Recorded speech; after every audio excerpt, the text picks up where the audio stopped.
Today, we are going to make some grass.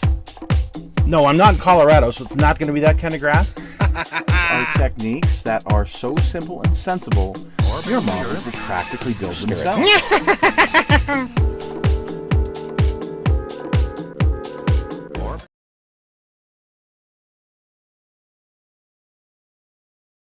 Hello folks, it's Mad Dog Merv. Welcome to today's show.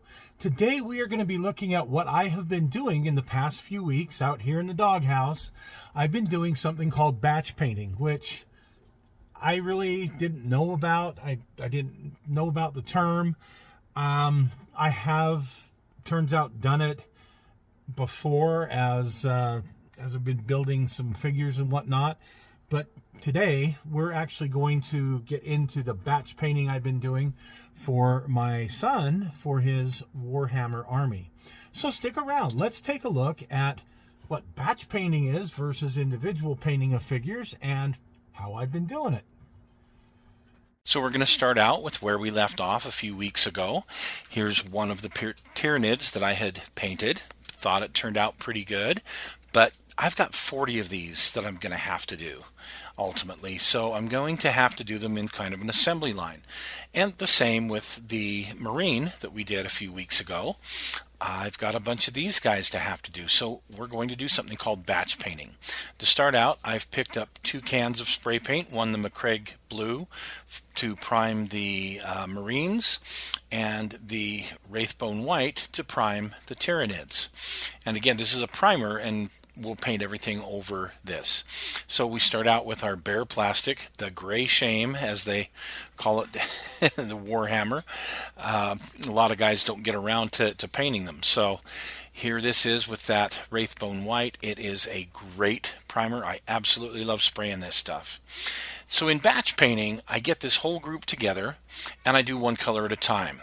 Whether it's the Doomfire Magenta, the Nagroth Nightshade for the Carapace, the black, whatever it is, I do that to the whole group first before I move on. And you can see how they turned out. Went ahead and did the dry brushing, and they looked pretty good. This is when I realized, though, I needed to do something with the base. So as you saw in last week's show, we did some bases up that would look really cool for these guys, I thought. Here's, I think these are called barb gaunts, and you see how he looks there. And on the right, you see how he looks finished, along with some of these others that I had to assembly line paint. And again, you see that there's one basic color done on the whole thing, and then you move on to the next color and the next color. And it's kind of monotonous, I will be honest, because you're not painting individuals. However, when I got to the psychophage, there's only one of them. This is where the individual painting comes in, and you can see after it's primed, it looks pretty menacing. My grandkids really like this one. They think it looks terrifying. So I start out with the Doomfire Magenta and put that on all these little fleshy parts. Never mind the light purplish glaze. I went over that. I did not like that. But I used this on those joints, and like how this color turned out when I put all of the others on. Then I move on to the to put some more of that on these tentacles, and for the carapace, it's the Nagroth Nightshade from Citadel, that nice purple color. So far, coming along very nice. You see all of these teeth inside of this thing. This is great. I did add the a little bit of Zigvalt Burgundy inside the mouth, and I'm going to have to pick out all of those teeth. And you can see here, nice white teeth. Looks like he's ripped the arm off of a Space Marine, so I had to paint that blue. I used the Vallejo Rust Effects wash to go over the back end here, and I really like how that effect turned out on that Wraithbone White. I think it turned out really nice. Now I'm going to have to pick out all these little veins and things, and you see how I did that. I like how this is looking. I got the black on here. I've gone over with a dry brush. I used a what is it? Intermediate blue from testers for the smoke that's coming out of the top of the carapace. This is really one of my favorites that I painted. So, looking at the second batch, now this is the second batch, these first 3 rows, I've done 2 batches of these already. But you see with these bases how these turned out. I like them a whole lot better.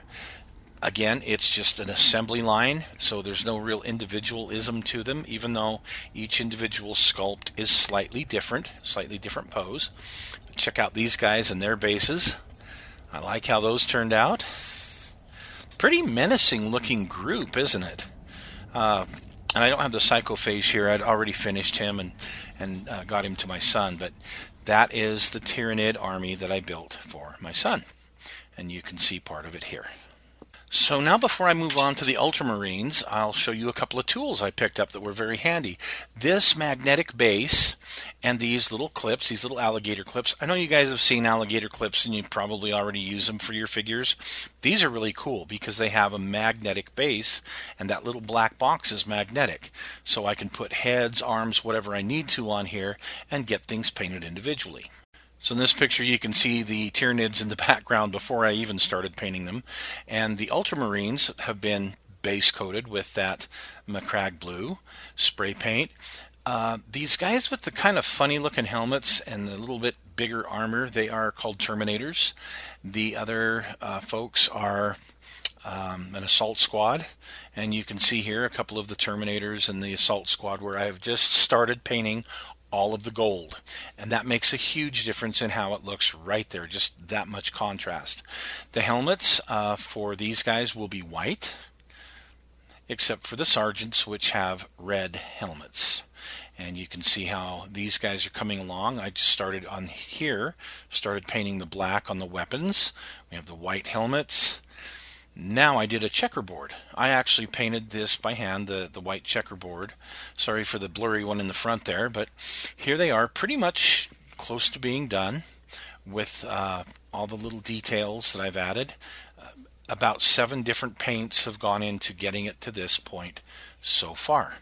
Here is the combat patrol in the front, and they have decals that I've already put on them. They're finished at this point. So I like how this turned out, and the transporter behind them there. So anyway, we'll move on to a couple of individual pieces now. And first thing I'm going to do is I want to paint a power sword, like that has lightning bolts and stuff in it that will come out of it. I just think that's a cool effect, and I'm going to try it someday. But I first have to learn how to paint the sword. So here's the beginnings of painting a power sword that I did for this next figure. The next figure is the captain of these particular Space Marines. And he's got the Terminator armor on, but you can see his all of this symbolic stuff that he's got, these purity seals and whatnot. Pretty cool though. He's carrying a power sword, and he's stepping on the partial body of a dead Tyrannid, which this is just so cool. You can see the brass laying there on the base. His cape, I painted it red.